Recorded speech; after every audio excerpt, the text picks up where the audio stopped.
जी आनन फानन में आपने सीधा रिपोर्ट मंगवाया और एकदम राज्य स्तर पर उसको प्रकाशित कर दिया। इस पार्टी में जो है लोकतंत्र समाप्त हो गया है।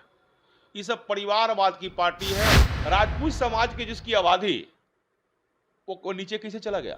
वैशाली जिला में माने सैकड़ों लोग हमको फोन कर रहे हैं जो हमारे यहाँ तो कोई गिनती करने आया ही नहीं। नमस्कार, भारत लाइव देख रहे हैं आप। हमारे साथ विधायक लखेंद्र पासवान जी हैं। आज हम कुछ जो अभी चर्चाएं चल रही हैं, कुछ पॉलिटिकल चर्चाएं, उस पर बात करने के लिए लखेंद्र पासवान जी के पास आए हुए हैं। लखेंद्र पासवान जी, आपका बहुत बहुत स्वागत है। धन्यवाद, आपके चैनल को भी धन्यवाद। आज दिन भर चर्चाओं का दौर चलते रहा विधानसभा में, जहां आप बैठते हैं उसकी दूसरी ओर एक विधायक है जदयू के गोपाल मंडल जी, वह भी बैठते हैं और आज मीडिया को गाली दे रहे हैं सरेआम। देखिए, ये सबसे बड़ा आश्चर्य है और दुखद है। प्रजातंत्र के चौथे स्तंभ होते हैं मीडिया के साथी।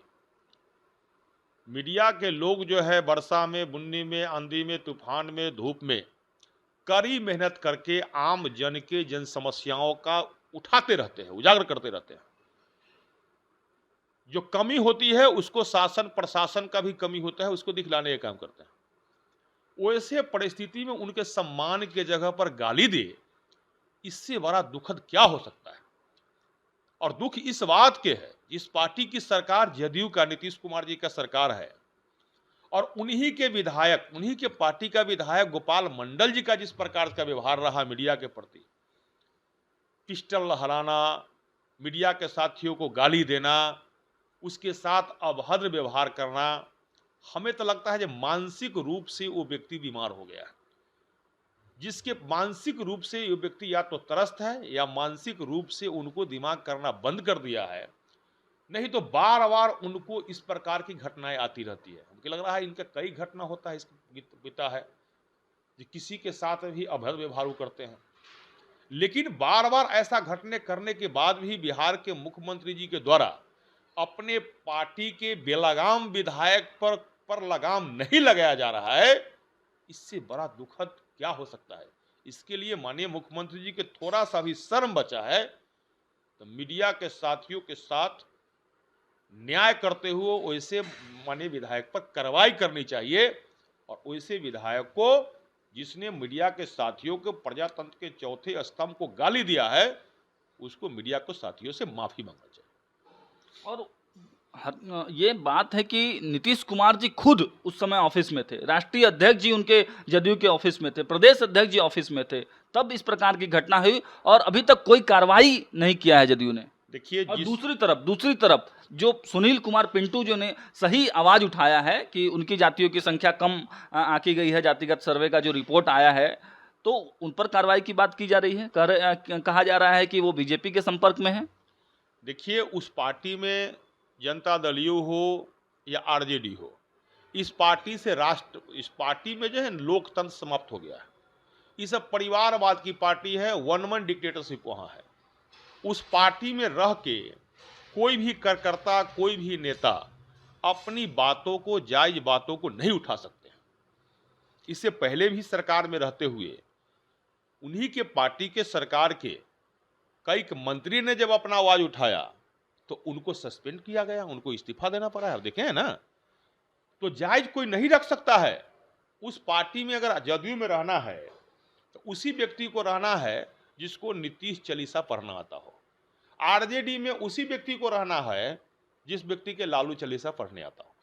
तो जो लालू चालीसा पढ़ेंगे, नीतीश चालीसा पढ़ेंगे, उस पार्टी में लोकतंत्र का कोई मर्यादा नहीं रह जा सकता है। भाजपा में किसका चालीसा? और वहां भारतीय जनता पार्टी सबका साथ सबका विकास की बात होती है। मोदी चालीसा नहीं, भारतीय जनता पार्टी में यह दुनिया की सबसे बड़ी पार्टी इसलिए बनी है कि भारतीय जनता पार्टी में एक दलित, लखेंद्र पासवान दलित का बेटा, जो आपको हमारे पिताजी न थे एमपी थे, न एमएलए थे, न कोई पॉलिटिकल मेरा बैकग्राउंड था। अब भारतीय जनता पार्टी ने और मेरे पार्टी के कार्यकर्ता ने, आम जनता की कृपा से मैं विधायक बना। पार्टी ने अभी अनुसूचित जाति मोर्चा के प्रदेश अध्यक्ष बना दिया। तो यहाँ कार्यकर्ता का चलता है, कार्यकर्ताओं की पार्टी है, कार्यकर्ताओं का भविष्य यहाँ निहित है, कार्यकर्ताओं का भविष्य यहाँ दिखलाई देता है। लेकिन आप कह रहे हैं जदयू के नेता और मुख्यमंत्री बिहार के वहाँ है और वहाँ पर गोपाल मंडल जी जैसा लोग माने विधायक अपनी मर्यादा के भूल के पत्रकार साथियों को गाली दे रहे हैं और उसके बाद भी उन पर अभी तो कोई कार्रवाई नहीं हो रही है, इससे बड़ा आश्चर्य और दुखद बिहार के लिए क्या हो सकता है। अरे पासवान जाति की बात की आपने, जातिगत जो सर्वेक्षण हुआ है उसका रिपोर्ट आ चुका है। आप किस हद तक जो पासवान समुदाय है वो क्या सोचता है, अपने आप को कहाँ देखता है? देखिए, हम लोग भारतीय जनता पार्टी के संस्कार से हैं। हम भारतीय जनता पार्टी की एक एक कार्यकर्ता, देश के प्रधानमंत्री नरेंद्र मोदी जी चाहे हमारे नेता, सब लोग हमेशा सबका साथ सबका विकास की बात हम करते हैं। हम उस पर विश्वास रखते हैं। हम जात पात की राजनीति पर विश्वास नहीं रखते हैं। फिर भी बिहार सरकार ने जिस प्रकार से जनगणना करा, मैं 1 मिनट रोकूंगा आपको। कल आप कह रहे हैं कि जात पात की राजनीति नहीं करते हैं। कल जेपी नड्डा जी ने मंच से ओबीसी की संख्या गिनाई कि विधानसभा में कितने हैं, हमारे कितने सांसद ओबीसी हैं। जेपी नड्डा जी भारतीय जनता पार्टी के राष्ट्रीय अध्यक्ष हैं और आप ही मीडिया के साथ ही जो कोई सवाल कीजिएगा तो जवाब उनको देना ही पड़ता है, देंगे ही। लेकिन उन्होंने इस बात की संख्या गिनाई थी कि अभी कुछ लोग, कुछ पार्टियां जैसे आरजेडी या जदयू जातिगत जनगणना पर क्रेडिट लेने के होड़ में लगा हुआ है। अब वो क्रेडिट ले रहे हैं कि हमने गणना करा दिया। अब आरजेडी के लोग को ये जानकारी है कि नहीं या भूल गए तो याद करा दे। जिस समय बिहार के अंदर जातिगत जनगणना कराने की बात हुई थी, अब विधानसभा में समर्थन की बात थी, उस समय नीतीश कुमार जी बिहार में मुख्यमंत्री भारतीय जनता पार्टी के समर्थन से थे। तेजस्वी यादव उस समय विपक्ष में थे। हम लोगों ने, भारतीय जनता पार्टी ने समर्थन किया था कि बिहार के अंदर जातिगत जनगणना होनी चाहिए और आर्थिक सर्वे रिपोर्ट भी होना चाहिए। लेकिन एक बहुत बड़ी चूक हुई है बिहार सरकार के द्वारा। आपने जातिगत जनगणना तक करा दिया, बिहार से एक आंकड़ा ले लिया आपने, बिहार भर के पंचायतों में बहुत जगह छूट गया, बहुत जगह लिया। बहुत लोग को शिकायत है जो हमारे यहाँ गिनती करने नहीं गया, बहुत लोग का यह है जो हमारे दरवाजे पर नहीं गया। अरे भाई, जब तक आप अस्थायी रूप से इसका निदान नहीं कर देंगे, एक एक प्रखंड में, एक एक पंचायत में आप तक करा दिया, बिहार से एक आंकड़ा ले लिया आपने, बिहार भर के पंचायतों में बहुत जगह छूट गया, बहुत जगह लिया। बहुत लोग को शिकायत है जो हमारे यहाँ गिनती करने नहीं गया, बहुत लोग का यह है जो हमारे दरवाजे पर नहीं गया। अरे भाई, जब तक आप अस्थायी रूप से इसका निदान नहीं कर देंगे, एक एक प्रखंड में, एक एक पंचायत में आप गिनती करके पूरा प्रखंड और जिला स्तर पर इसको प्रकाशित नहीं कर देते, उसको आपत्ति का अपडेट मान लेते। होता भाई जी हमारा नाम उसमें है, हमारा नाम नहीं है, तो लोग आपत्ति में सुधार करवाता। अब सीधा आनन फानन में किस बात की अवताई थी आपकी, जी आनन फानन में आपने सीधा रिपोर्ट मंगवाया और एकदम राज्य स्तर पर उसको प्रकाशित कर दिया। अच्छा, पासवान जाति को भी क्या कम दिखाया गया है, आप मानते देखिए, हैं? भारतीय, हम ये कह रहे हैं ना, पासवान जाति की बात हमने किसी जाति की बात अभी नहीं किया। लेकिन जो आंकड़ा 2011 के थी और जो आंकड़ा 2031 के थी, 1931 के, सॉरी 1911 की आंकड़ा थी, 1931 के जो आंकड़ा थी, उस आंकड़ा को देखिए। अगर किसी एक जाति बिरादरी का अगर वोट परसेंटेज 4 से 5% वृद्धि होती है तो और जाति को भी बढ़ सकता था ना। लेकिन ऐसा क्यों नहीं हुआ? अब धानुक समाज की जिसकी प्रतिशत जो है 31 में, 1931 में जिसकी आबादी 3% का है, वो 2% पर कैसे चला गया भाई? राजपूत समाज की जिसकी आबादी वो नीचे कैसे चला गया?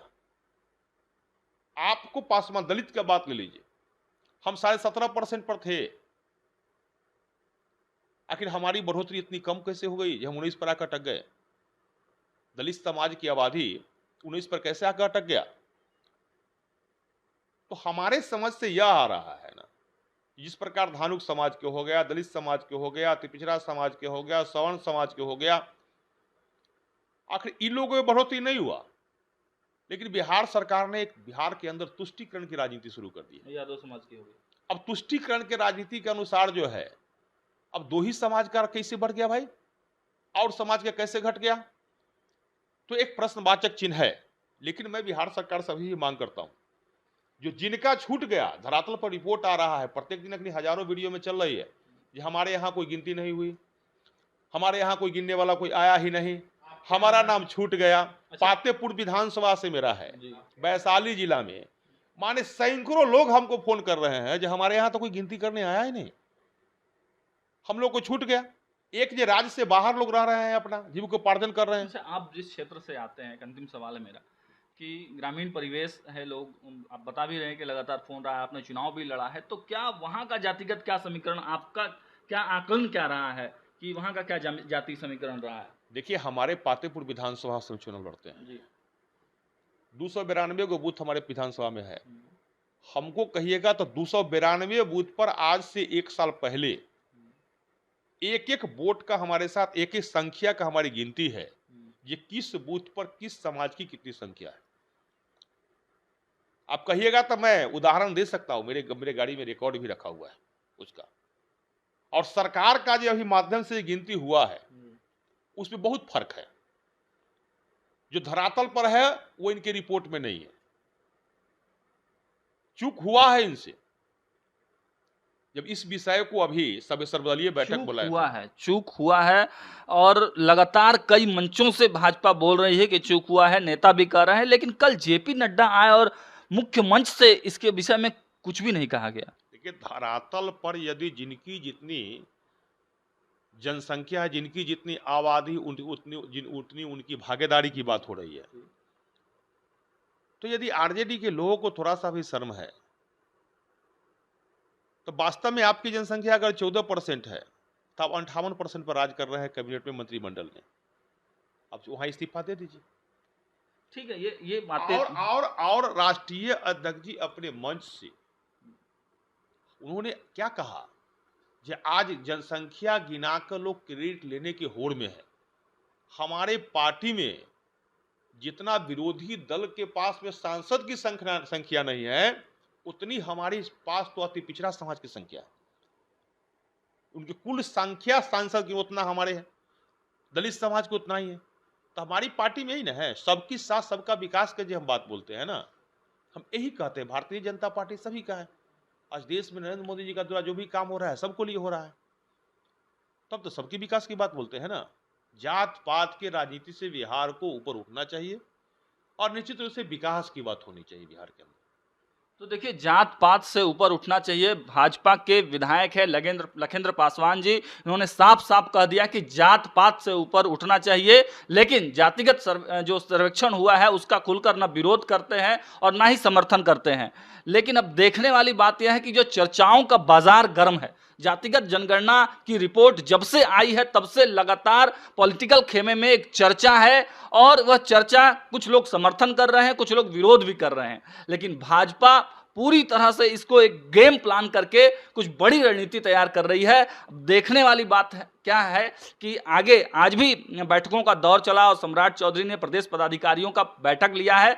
अब देखिए कि जेपी नड्डा आए थे बिहार और क्या कुछ निर्देश देके गए हैं और बिहार भाजपा उस पर पूरी तरह से तैयारी में जुट गई है। आप देखते रहिए भारत लाइव। अगर ये वीडियो पसंद आई और वह बिहार के राजनीति और बिहारियत से सरोकार रखेनी तो सब्सक्राइब बटन दबा के चैनल के सब्सक्राइब कर ली।